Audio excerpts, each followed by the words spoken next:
தொடர்ச்சியா வந்து நீங்க பிரஸ் மீட் வரும்போது அதிகமா டென்ஷன் ஆகுறீங்களோ அப்படின்னு தோணுது. கடைசியா வந்த பிரஸ் மீட்ல கூட ஒரு 40,000 ரூபாய்க்கு கேமரா வச்சிருந்தா வந்து கேள்வி கேட்டுடலாமா? உனக்கு இதெல்லாம் எழுதி கொடுக்குறது டேட்டா பேஸ் ரெடி பண்ணி எடுத்துட்டு வந்திருக்கேன் நான். அந்த யூடியூப் சேனல்லாம் உள்ள விடாதீங்க அப்படின்ட்டு ஒன்று சொல்லியிருந்தீங்க. சொல்ல மாட்டேன்னு உலகமெல்லாம் அள்ளி தெளிச்சிட்டு மான மரியாதையோட அரசியலுக்கு வந்திருக்கேன். யாரு கேள்வியோ பிச்சை எடுத்து சாப்பிட்றீங்க வரல.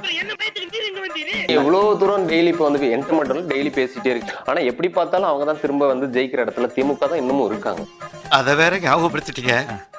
நெஞ்சமெல்லாம் பொண்ணா இருக்கு தம்பி, மறக்க முடியல. திமுக தான் இன்னமும் இருக்காங்க. இப்ப 2024 கூட அவங்க பலமா தான் தெரியுது. எனக்கு தெரியல இளையராஜா, எனக்கு தெரியல. இந்த கதையெல்லாம் என்னிடத்தில் விடாதே கபோதி, போட்டு விடுதே. கொஞ்சம் ரோஷம் அண்ணாமலை கொஞ்சம் எப்பவுமே தூக்கலா தான். வேண்டாம் சார், தேங்க்யூ சார். இல்ல நீங்க சட்டமன்றத்துல 4 சீட் ஜெயிச்சீங்களா? ஆரம்பத்துல இருந்தே ராங்கா போய்கிட்டு இருக்கு, ரணரணமா ஆயிரும். டிஜிட்டல் மீடியா மோடிஜி பத்தி உங்களுக்கு தெரியாதுன்னு கற்பனை பண்ணிக்கல.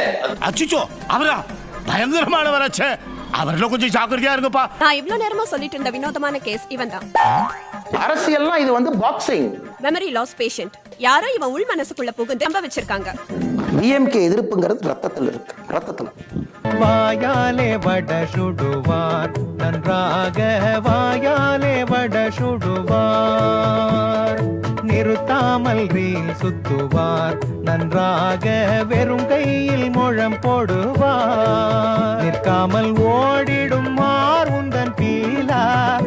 நான் சாப்பிடாம உட்கார்ந்து 1.5 மணி நேரம் பேசி வைக்கிறேன். ஏன்பா இதுக்கு போய் இப்படி கோவப்படுற? நீ வேணா கோவப்பட, கட் பண்ணாம 2 பாட்டுல போ. என்னப்பா சண்டைக்கு வர மாதிரி? நீ வேணா சண்டைக்கு வாடா, நீ வேணா சண்டைக்கு வா.